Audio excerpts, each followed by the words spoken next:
Hey there, we're celebrating National Wine Day, and it's National Red Wine Day, which always makes me happy. You know, I'm one of those people that likes to go from bubbly French champagne right into those big, bold, chewy reds.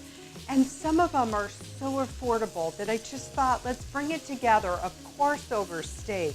It's not just any steak. I'm searing off sirloin in Grandma's cast iron pan. So this pan is over 90 years old. You can imagine the seasoning. I've already caramelized some onions. They're going back in the pot with some truffle butter, some gorgonzola that I have crumbled up. That's going to be that creaminess with that bite of the bluish cheese. And then, of course, some shiitake mushrooms, because I think it all blends really well. Since I have these sweet bursting yellow and red tomatoes straight from the farm, they'll go at the last minute just to heat up. And I have a little wild pea shoot greens that will be really nice, slightly dressed with olive oil. So we bring it all together and we can toast to it. Looking at an inexpensive choice, I would go with Dark Horse. You're going to find it for about $10 a bottle, $12 top. It drinks as a bold Cabernet. It's a blend, and what you'll find from it, it's a young wine.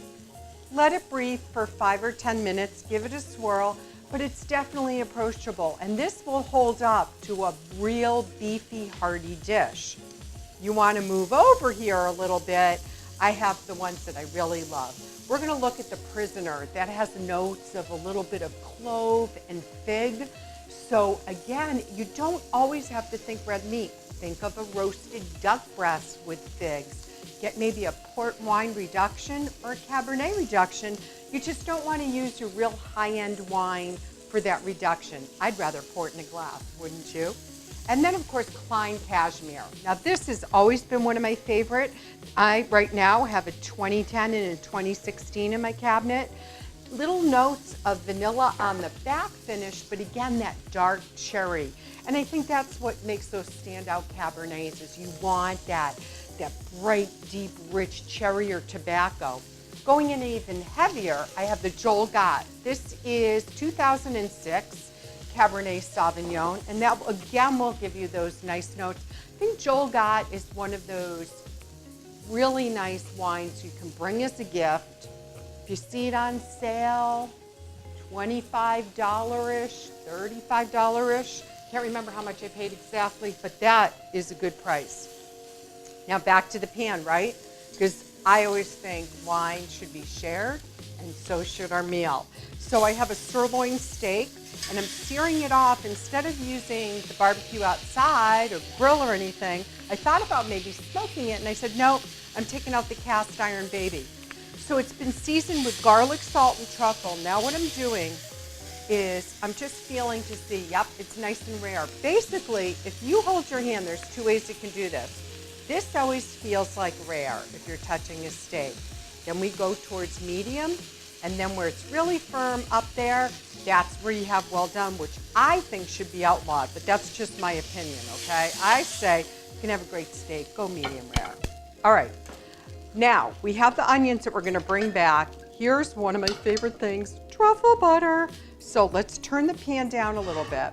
So the butter doesn't immediately just burn. Let's add a little olive oil, really neutral olive oil. And what I'm gonna do is I'm gonna drop in that butter and immediately drop in some shiitake mushrooms. Shiitake mushrooms, you can find them already sliced, but do remember, if you get them whole, you're not gonna be able to use the stem. They're very woody and they don't break down like the other mushrooms, but I find these so tender and delicious. Oh my gosh, it's just lovely. There's some porcini mushrooms, especially if you're in Italy in the spring, you get those porcinis. Okay, so that's absorbing the butter, which is perfect. Now, I took some fingerling potatoes, boiled them, always starting your potatoes in cold water to control the starch with it. Now what we're gonna do is they're 3/4 cooked, we're gonna smash them in. That's right, we're just smashing them in. So it's not mashed potatoes, it's not pan-fried home fries, it's just kind of mashed fingerlings. Okay, so we'll get that going in the pan. We're gonna definitely add some seasoning some pepper. Enhance it with a little truffle salt, and I want to show you guys a little secret seasoning I have if you love garlic. This is a black garlic salt. I get it from the Spice and Tea Exchange. You can order it online, but that is really potent. It's going to bring in an intense amount. So let's add another layer of oil. We don't want too much, but we definitely want enough to add the moisture and give it the sizzle, and another tablespoon of truffle butter. And if you're out there saying, oh my gosh, she uses so much butter, listen, my Nana used to eat schmaltz on toast and butter all the time, and she lived to be a nice old age, and she gave me a lot of flavor in it too, so it was perfect. All right, so you can see how the potatoes are just slowly starting to brown. The butter's getting absorbed. So now is when we want to get those onions back in. I should make a note at this point. Using the fork to smash the potatoes is great, but you don't want to use a fork on your steak. The more you pierce it, all that delicious juice is just going to run out. You don't want to do that. That's why you take your steak out half an hour before. Make sure your steaks are even pieces. You don't want to crowd the pan. So I can do one, let it rest, then do the other one. So right now, this is pretty awesome. So we have those caramelized onions, the shiitake mushrooms, and those smashed purple potatoes and white fingerling potatoes. All right, now, because we can, that creamy, rich gorgonzola. Oh God, I love gorgonzola cheese. When I first moved to Florida, we used to dine at this restaurant that had these amazing caramelized onions that they served with a filet mignon with melted down blue cheese, and I just thought about that and just decided I need to start doing that too. So now look at this, right? Is this not ridiculous?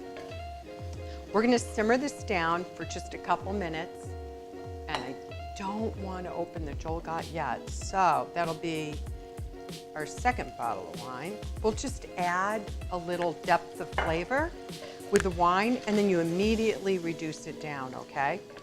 I forgot the shallots. See, this is what happens, and this is what's gonna happen in your kitchen. Don't worry about it. You don't want to have to get out another pan, saute it. But normally I would saute the shallots in with the mushrooms. I just got so excited between the red wine and the steak.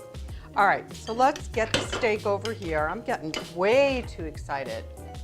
Now, see this little bit of juice that's collected? This is why we let the steak rest, and boom, yep, it's going right in there. And I'm just watching the grain, even though it's sirloin, I want to make sure, because there was a little marbling in the piece that I picked, which I prefer. And Norman over here, he gets a little, right? I didn't see that piece. This is so great. Why waste the plate, right? With all the goodness, so check this out. So we're gonna take this. I'm so happy it's gonna be a National Red Wine Day. Okay, and that side, we'll lower that. So you have your potatoes, your shiitake mushrooms, some butter. Look at this. Oh, I mean, in a restaurant, this is a $35 dish. So we have plenty of sliced steak. You don't want to top it till you're ready to serve. But here's something that's really simple. I'm telling you, olive oil and lemon is honestly all you need to dress greens. I totally bum out when I'm at a restaurant and there's greens on my plate and they're totally dry. I hate that because it means that they haven't taken the time to think about what's on the plate, right? You want everything to kind of match itself. So a little salt, little pepper, little lemon, little olive oil, and we're gonna put this right on top because I have to have my greens. And then you can either take these beauties and flash them in the pan, or you can just kind of adorn them as they are. And the heat from the steak and this beautiful sauce will all come together. And the last thing we always have to do when we cook, right, is make the plate look pretty. My son, when he was a little kid, that was his job. He would get up on the stool and he would wipe the edges. So I think we're ready to tuck into a little sirloin steak with the caramelized onions, shiitake mushrooms, gorgonzola, reduced it down with red wine. I think it's kind of worthy of any one of these wines, so we'll probably have them all. And if you want a leftover recipe with steak, this is great when you go out to dinner and they give you that little piece because you've spent so much money on that piece of steak to take home. You can get my cookbook, Reflections and Recipes of Chef Judi. Let's see, page 83 is the picture book. Page 82, this is grilled steak and herb cream cheese flatbread. You're gonna use those tomatoes on it, arugula and bright greens. You have day 2 already made. I forgot which one's my wine. I guess it's this one. Cheers, guys. Happy Red Wine Day.